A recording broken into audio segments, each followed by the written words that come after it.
All right, we are back. It is JQ and Joe coming to you with another show. What is up? Welcome, JQ. Thank you for being here. JQ with HPG and me, JG, Johanna with Genumark. And today we're coming at you with a great topic about creating lists.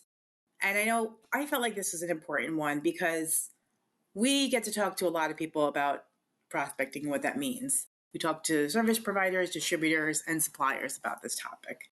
And a lot of times I feel like I'm getting like a blank face and it's like, no, wait, but where do I start? How do I even get to that step one? How do I make my list? So we thought today would be good to come at you with some new thoughts and ideas and suggestions. I know as soon as JQ and I started thinking about this topic, we both had big ideas and wanted to go hard. So here we are.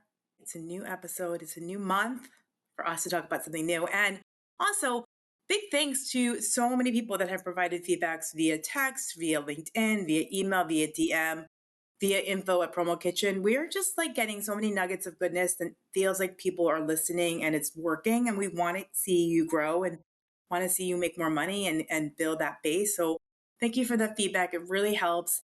I know I was at WLC last week and I think 5 people were like, I know you because you get to do podcasts with JQ. I'm like, whoa, whoa, whoa. JQ gets to do podcasts with me. Don't come at me like that. I get to. And so people were like, you are like her sidekick. And I'm like, totally. I'm riding this train. No, I'm just teasing. Love this. People were like, you get to do that thing with JQ. And I'm like, yeah, we are doing that thing. We are, honey. So shout out WLC was great. PPAI, that's another conversation for another podcast. Here we go. Let's talk about lists. So yeah, wait, can I just say one thing? Now that you mentioned that we are getting such good feedback, I think that we should ask if there's anyone out there that has something they want to hear about. They could send us a message on Instagram or LinkedIn, and then you and I could let's talk about it, right? So yeah, if there's right? If there's anyone out there that's like, hey, I want more about this, or go back to this, or part 2 of this, hit us with it, and then we'll do that. Something people don't realize is like we dedicated 6 to 7 months to doing this once a month. We're, probably 4 or 5 deep right now. And recently we were asked, how many more do you have left in you? And we said, I don't know, 2, maybe 3. And then Jay asked us, do you want to do a live one? So that's in the works, that's cooking. But we also said we can do this we have a few more rounds in us. I probably could go way longer, but we got to put a cap on it at some point, right? So here's your shot, knowing this is going to end at some point. What do you want to hear? What do you want to ask? What do you want to talk about? Think about it, jot it down, send one of us a DM, and we will take care of you. Make it good. Listing your list. Here we go. We're going to come at this from a few angles. And I want to start thinking about making a list from scratch, making a list once you're established, and all those things. And so I'm going to share sort of my path 12 years ago when I moved to Chicago. I was in New York, had a great book of business, moved to Chicago, kept that book of business, but needed to grow a new one in Chicago. And I took that first year in Chicago and thought to myself, new city, new surroundings, new markets, new industries, yada, yada, yada. So I decided to laser focus on keeping those New York clients happy and that East Coast vibe going and really, really double down on securing and making sure those clients were good. And while I was doing that, I was constantly doing research. So what does that mean? So for me, New City, I decided to pick up some local publications, like for us in Chicago, Cranes, something I normally wouldn't have been drawn to. And I wanted to read about who was buying space in the West, who was doubling size in 1 year, who was winning best places to work, because that was something that we had been awarded. And I thought I could really relate to a company that feels the same culture that we do. Who was winning, fastest growing, who was on the top 40 list, all those things. And so I was just sort of gathering nuggets of information and then also taking the time during my commute to open my eyes. Who had ads on the subway? Whose backpack was always popping on the train? Whose logo was always in my face on a lanyard? So sort of taking notes in the Chicago markets, looking around, just, again, it sounds so silly, but my eyes were really just laser focused and opened. And I sort of jot down notes and then take that to the socials, right?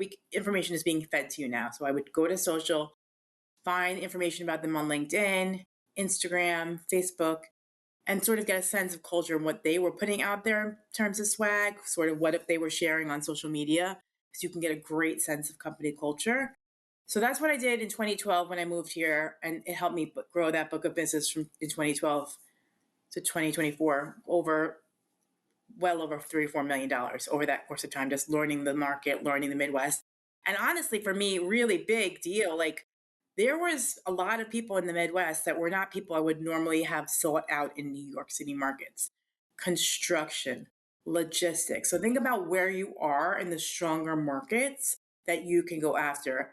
And throughout that time, I also like really doubled down and learned education throughout recessions was something that was going to be super strong for me because during a recession, many people will go back to degrees, and you see that market really strong. So thinking about what colleges and universities to service. So that was my thought in 2012 and how I've sort of grew over the years. I have new and different thoughts now, but JQ is busting out. I mean, I can see her like wanting to reach the screen. So I'm gonna stop and I'm gonna let her finish.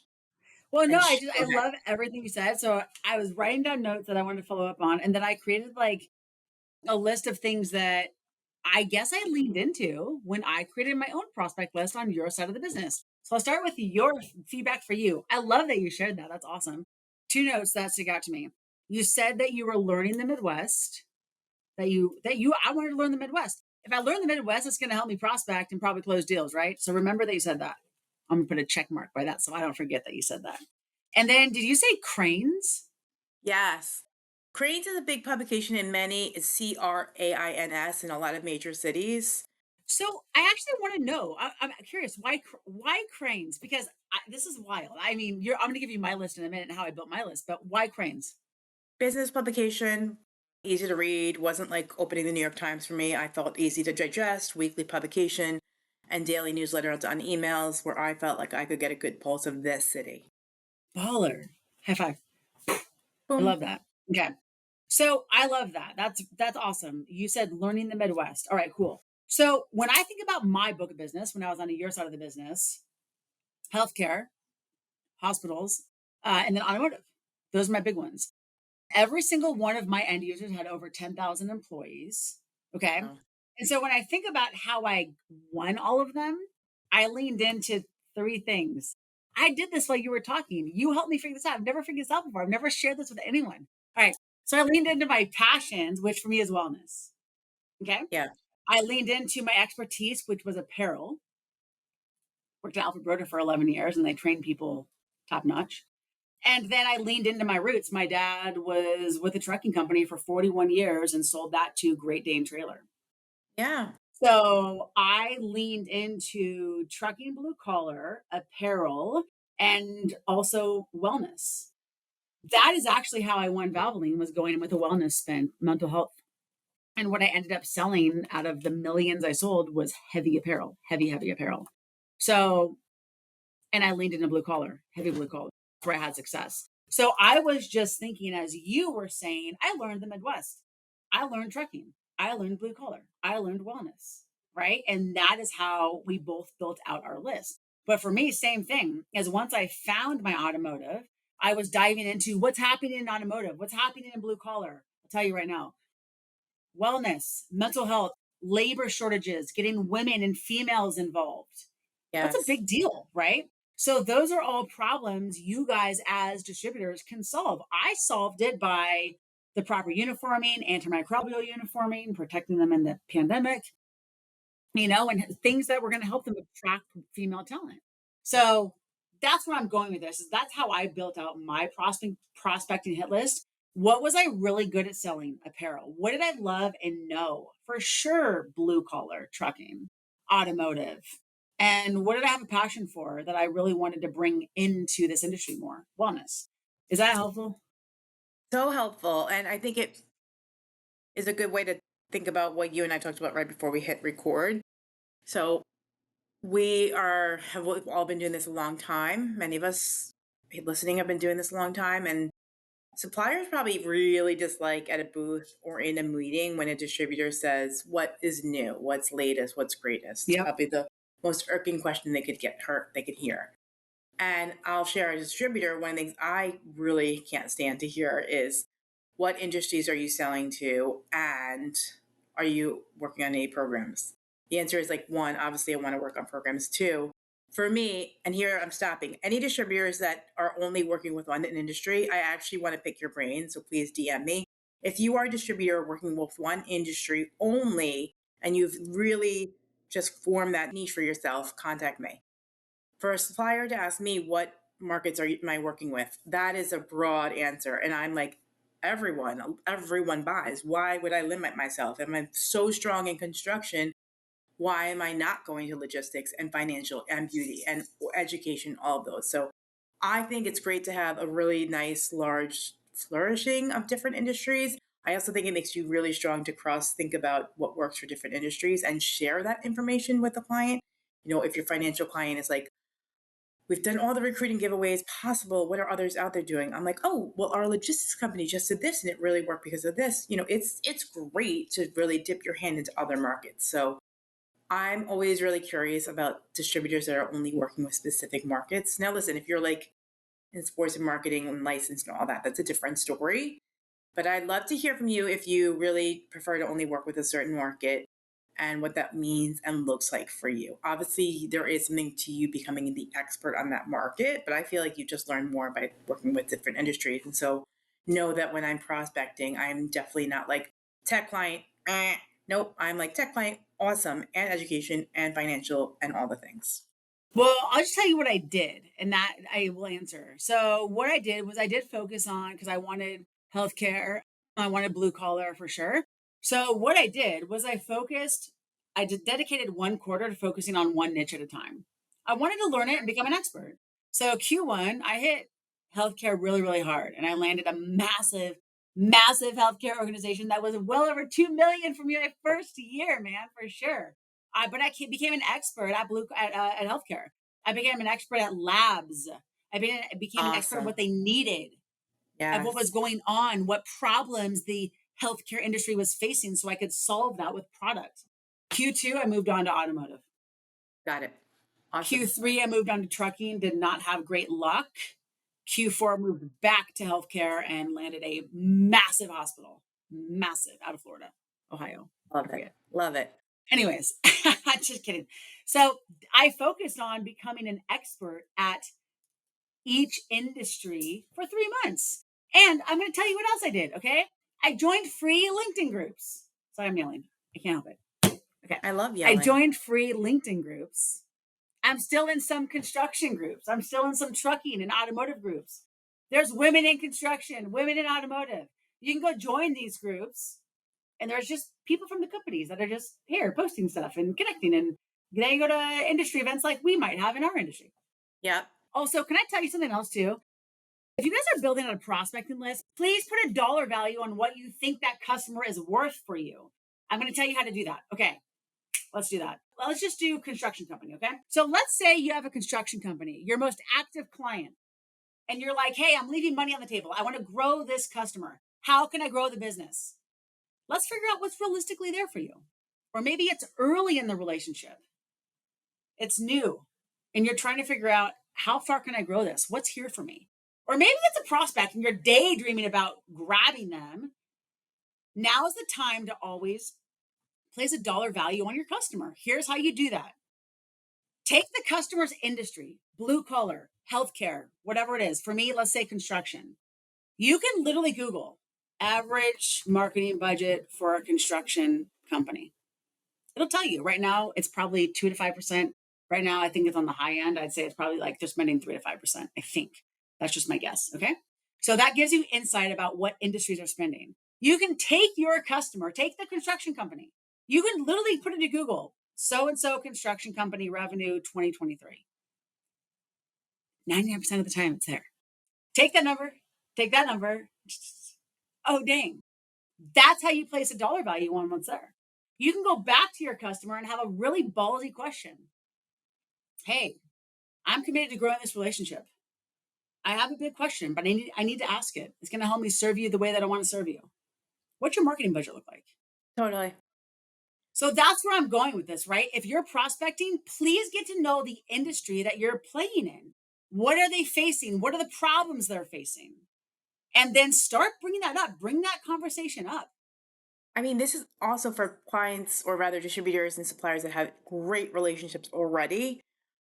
You're working with your client, they're like, oh, we're going to go to RFP. It's the first time, expect the RFP to come. And you've been doing a lot of the work and custom work and it's going great. You're excited, you're overwhelmed, you want to talk to leadership about the RFP potential, there's something new on the plate, it's exciting, and all those things. The number one thing you can ask, and I see a lot of people shy away, is thank you for the invitation to the RFP. I'm just, this is going to bring us opportunities for a store program and custom.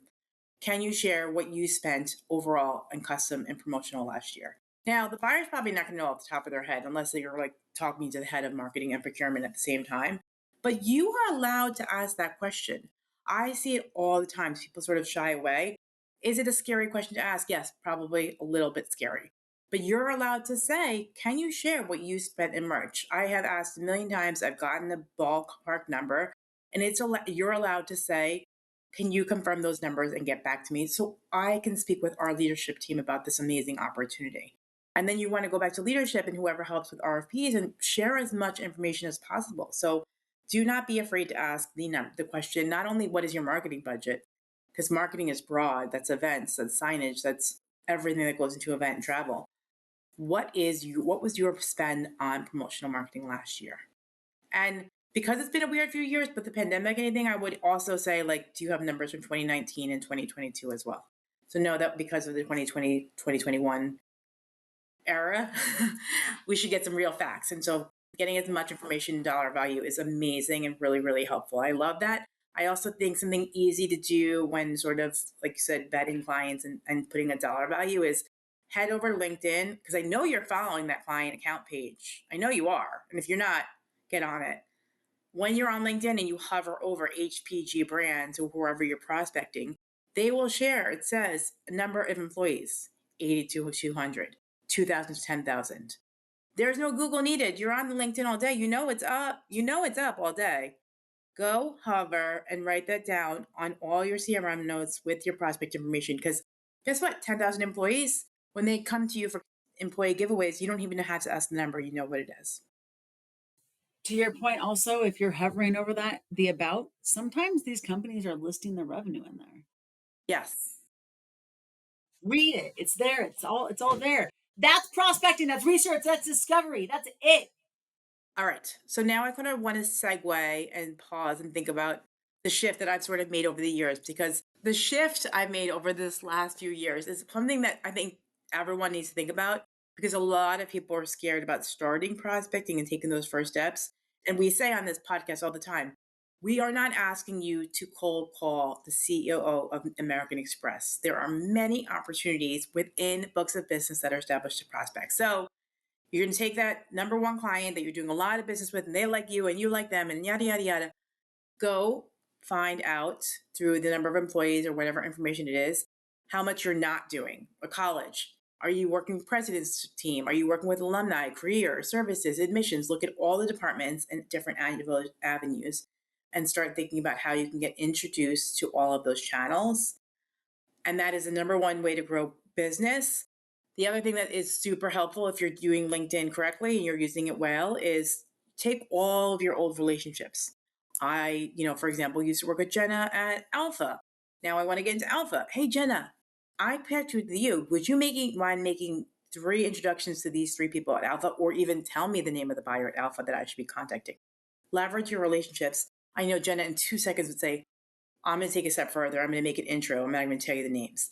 So if you have an hour in a week to block that, I bet you can bring in 17 funnels, 17 to 20 funnels. That's a weird range to give you. But if you took 1 hour this week, I'm telling you, I see it all the time. Oh, that person's connected to that person. Just ask.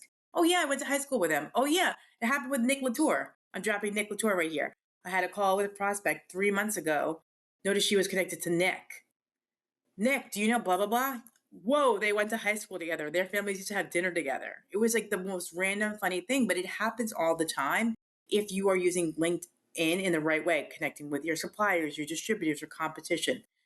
So if you can go into LinkedIn and think about opportunities that you see, who else is connected that with that person? It's the easiest way to grow and forge new relationships and think about a new way to make lists. Thoughts? I agree. I'm down with that. Everything you said, I agree. Okay. The last thing I would say is taking it one step further than the leveraging those relationships. We all know many of our contacts have moved around, and many of you are so good about saying, Jenna left Alpha Broder and Jenna's at HPG, and I want to create a new relationship with Jenna now at this new company. But are you really doing that? What I see a lot is congrats to you, applause, great job on your new work anniversary, great job at your new role. So happy for you. What happens next? You think because I gave Jenna freaking congrats on HPG that she's like, oh yeah, this is gonna be my best buyer in the world? No, take it one step further. Add Jenna to your list, create that list, make sure they're on that list, that person to get touch points all the time. How's the new role going? Do you want to talk about your schedule of events? Can I mail you some samples from HPG? So make sure that you're not just adding them to the, oh, she moved. She's going to call me. No, no, no, no. She's not. She doesn't owe you anything. Now it's time to double Yeah, down. I don't know you anything. She doesn't owe me anything. It's time for you to prove that that relationship that you valued so much in the past can pay itself back. So I challenge you as a distributor or supplier, please, please, please think about a contact that has left and moved on, and you may have had a good relationship, a decent, whatever it was. How can you revive that? This is not even cold calling, this is warm calling. And then work really hard. And I don't mean to saying, hi, can I help you with anything? I mean, double down. Treat this like you're romancing, dazzling, go back to old podcasts, listen to the methods of madness that will work. And that is a magical new list of 15 to 20 contacts. And I'm telling you, because that's the work I'm doing. I'm going back to relationships of 15 to 20 years. And it's been, through that, been able to build very healthy, robust lists. And you just don't realize how many relationships you've let slip by. It happens. All right. So I agree with you, Joe. The other thing I'll say is additional tips for gearing up with prospecting. Set clear, just like daily prospecting goals to stay motivated. If you have questions on what that could look like, reach out to one of us. We'd love to support you on that. And then just try and allocate some time in your day to prospect. That's what makes it a lifestyle, right? Like that's why I created my own sales method, is just because it's a lifestyle. I work my workouts in, I work my prospecting in, and definitely use tools, guys, to accelerate. Use a script if you have one. It's okay to do that. It's okay to use a template. It's okay to use resources like that, Yeah. lean into that stuff. So just do whatever you can to like accelerate it. Yeah. And like anything, I think we talk a lot about like just do it, just make the list, just start Yep. somewhere and then use that list and go back to that list daily and make notes in your CRMs about what you're doing. I joke about the notes in my CRM. It is for me to definitely be accountable on the work that I'm doing, but also like I can't remember anything. So if I sent HPG, Jenna, a hat and said, hoping to work with you one day, I'm not going to remember in a week that I sent that hat. So I sort of jot everything down, make sure my lists are hyper focused, and I'm always sort of just cross checking and marking down what I'm doing. Even in email, even if it's LinkedIn outreach, I'm making sure all of that is in my CRM. Sales reps have a lot of, I wrote this down. Reps have a lot of pain points around CRMs. I feel like that's a conversation we could bust open. Okay. Like how to best use your CRM. What is important for you to document? What you should be asking, what you should be writing down, how to leverage that. Don't waste your time. Like remember what's important. Write down, document what's important. I feel like that could be touched on. I love that journey for you. All right, friends. So you have some homework today. You are going to shoot us a DM with topics, or if you want a part two to anything, share what's working for you, what's not working for you. And tell me if you go leverage new relationships. Hey, suppliers, if you are listening to this, we worked together in past days at former companies. I'm somewhere new. I haven't heard from you. Put me on your list. Put me on your list. Anything else, Jenna? Nope. Remember to lift weights and stay hydrated. Oh, yeah. All right, we're out. Thank you so much, and we will see you soon. Peace. Bye.